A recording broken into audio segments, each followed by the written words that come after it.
रेहान भाई, अस्पताल की बात हो रही है, हकीम अजमल खान जी। तो जैसा कि आप सब, हम जितने लोग यहाँ बैठे सबको पता है कि मुमरा में कुछ भी अगर मामला होता है, कुछ भी हादसा होता है किसी के साथ में, जिसकी वजह से पुलिस चौकी जाना पड़ता है, तो वहां पे एमएलसी की चिट्ठी दी जाती है और कहा जाता है कलवा शिवाजी जाओ, वहां से करा के लाओ। वो डॉक्यूमेंट मान करके आगे एफआईआर की प्रक्रिया चलती है। तो क्यों ना हकीम अजमल खान में वो एमएलसी की चिट्ठी लेकर के लोग जाए और अपना इलाज करा के वहां पे एफआईआर दर्ज कराए, ताकि लोगों का जो चक्कर है 4-5 घंटे का वो बच सके। और जब हकीम अजमल खान म्युनिसिपालिटी हॉस्पिटल है तो एक अलग से उधर पे एक एमएलसी की सुविधा शुरू की जाती है, पब्लिक को बहुत फायदा होगा इससे।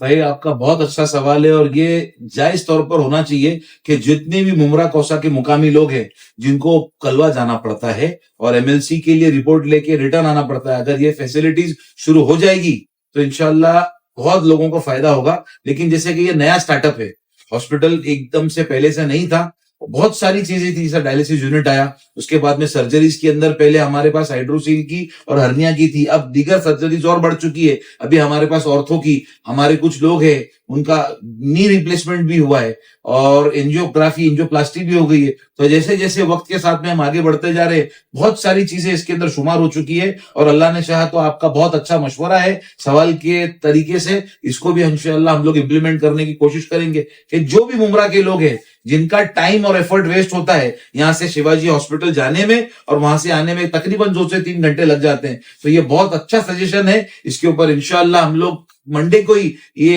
एक इसको पूरा प्रस्ताव बनाकर इंशाअल्लाह हम लोग कमिश्नर साहब से मिलेंगे और ये उनको एक रिक्वेस्ट करेंगे कि सर अगर वो चीज उसका एक्सटेंशन होने के बावजूद यहाँ पर नहीं है तो वो फैसिलिटी भी स्टार्ट करी जाए इंशाअल्लाह। हकीम अजमल खान अस्पताल में पानी की बहुत तकलीफ चल रही है, किल्लत चल रही है, आम आदमी पानी को लेकर के वहां बहुत परेशान है।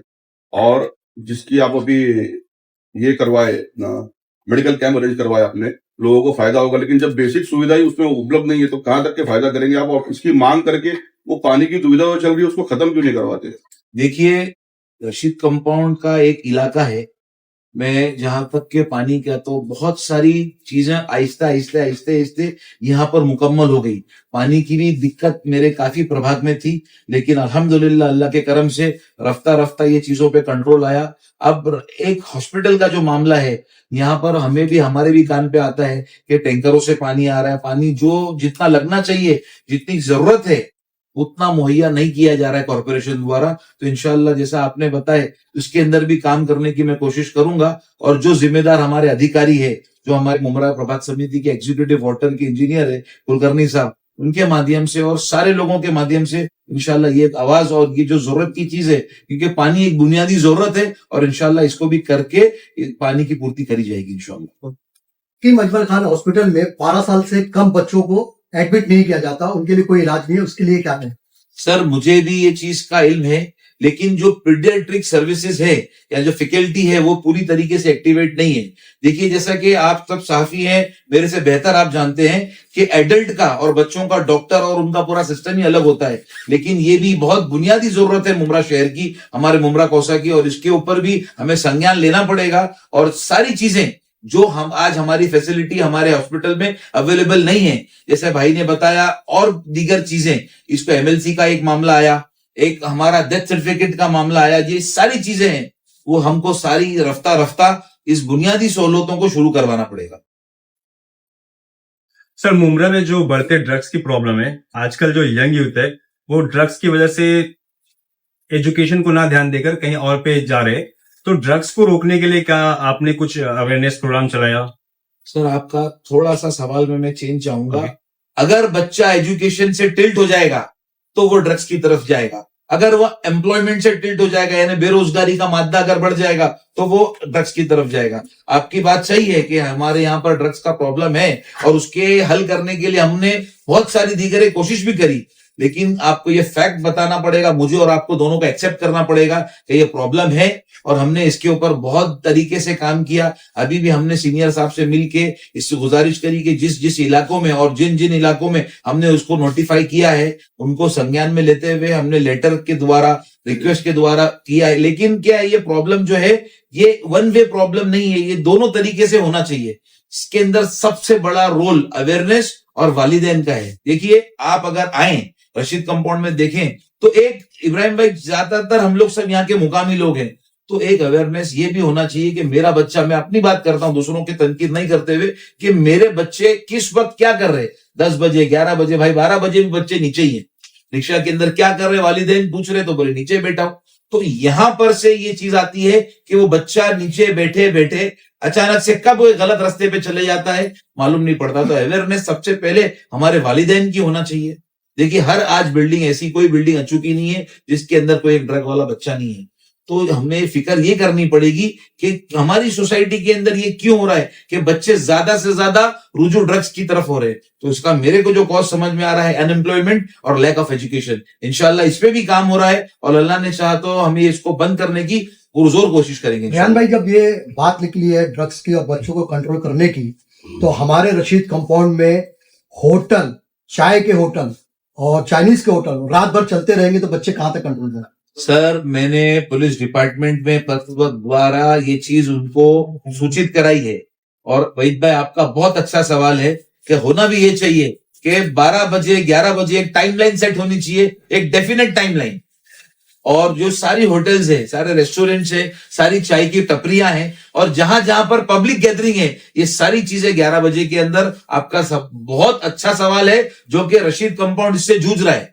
तो इंशाल्लाह अल्लाह ने चाहा तो मैं मंडे के दिन ही इसके ऊपर एक लेटर तैयार करके हमारे मुमरा के सीनियर साहब से मिलूंगा और इंशाल्लाह उनको सूचित भी करूंगा, रिक्वेस्ट भी करूंगा और उनसे ये भी एक आश्वासन लूंगा कि सर इसके आगे सारे रेस्टोरेंट्स, सारी पब्लिक गैदरिंग की जो जगह है जहां पर लोग इकट्ठा होते हैं, जहां नौजवान बैठते हैं, वो 11 बजे सारी सर्विसेज बंद हो जाना चाहिए। तो बात निकली तो पूछा ड्रग्स के ऊपर बात निकली, आपने कहा एजुकेशन को लेकर आपने कहा ठीक है, ड्रग्स से बचने के लिए बच्चे स्पोर्ट्स खेलेंगे जी, तो कहीं ना कहीं उससे दूर हो गए। मुमरा शहर में प्लेग्राउंड नहीं।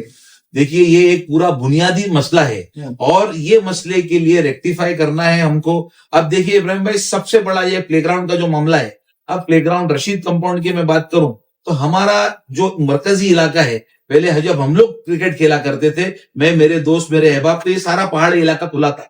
दारुल अमान बंगले हुआ करते थे, वहां पर फुटबॉल खेला जाता था, क्रिकेट खेला जाता था बाकायदा। हम लोग सुबह से, रमजानों का तो ऐसा दौर था कि लाउड्स ग्राउंड माना जाता था, ये जो देवरीपाड़ा के पीछे का हिस्सा है, वहां पर हम लोग रात दिन क्रिकेट खेलते थे, यहां तक कि सुबह फजर से रमजानों में खेलते थे असर तक के। लेकिन आबादी बढ़ती गई, अब बढ़ती हुई आबादी को अकोमोडेट करने के लिए सारे एरिया, लेकिन वो सारी गवर्नमेंट की जमीनें नहीं थी। मैं आपको बताऊं वो प्राइवेट जमीनें थी, अब जिनकी भी थी उन्होंने डेवलप कर लिया या बेच दिया, तो सारे ग्राउंड जो है वो श्रिंक होते चले गए। अलबत्ता आज सूरत हाल ये है कि अगर मैं रशीद कंपाउंड के बच्चों की बात करूं तो खेलने के लिए कोई जगह ही नहीं है, बची नहीं, तो बच्चा जाके खेलेगा क्या?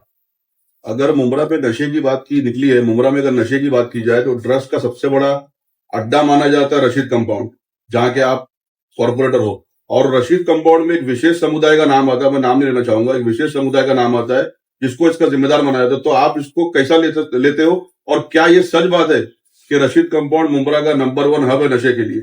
नहीं, मैं ये बात से बिल्कुल एग्री नहीं करूंगा। देखिए नशा तो मैं समझता हूं मुमरा की हर जगह पर बिक रहा है, और एक विशेष समुदाय की अगर आप बात करें तो मैं ये नहीं मानता कि किसी भी तरीके की एक्टिविटीज में किसी एक विशेष समुदाय का हाथ होता है।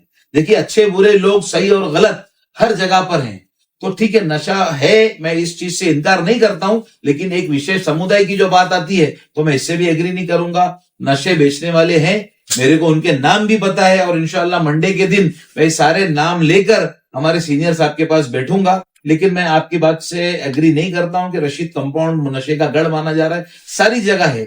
यहां पर क्या दिक्कत आ रही है सर, यहां पर पब्लिक जो है, जो यहाँ के लोग है, बिलो पॉवर्टी है, गरीबी ज्यादा है, उस वजह से अनएम्प्लॉयमेंट, लैक ऑफ एजुकेशन, ये सारी चीजें बहुत ज्यादा होने की वजह से ये चीज दिख के आ रही है।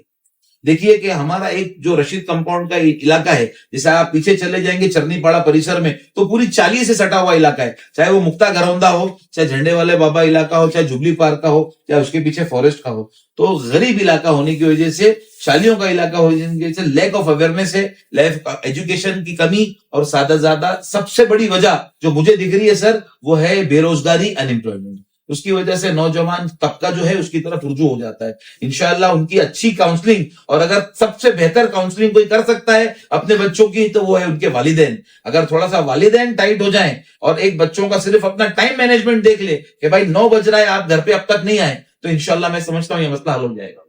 सर जिस तरह से आपने आज कैंप रखा है, क्या फ्यूचर में आप नशा मुक्ति के लिए कोई कैंप या अवेयरनेस प्रोग्राम चलाएंगे? देखिए नशा मुक्ति का कैंप नहीं हो सकता, नशा नहीं करने के लिए अवेयरनेस मैसेज हो सकता है। नशा मुक्ति का जो क्या होता है वो तो फिर रिहैब सेंटर्स ही खोलना पड़ेंगे, क्योंकि जो नशे जो हैबिचुअल ड्रग एडिक्ट हैं उनको ले जाना और उनकी बहुत प्रॉपर केयर करने की जरूरत है। ऐसा नहीं है कि उनको लेके जाके आपने डंप कर दिया, क्योंकि उनकी प्रॉपर मेडिकेशन, उनका बीपी बहुत ज्यादा फ्लक्चुएट होता है। तो एक हम ये कर सकते हैं कि नशा ना करें, हमारा नौजवान, हमारा तबका नशे की तरफ ना जाए, उसकी अवेयरनेस में प्रोग्राम कर सकते हैं इंशाल्लाह।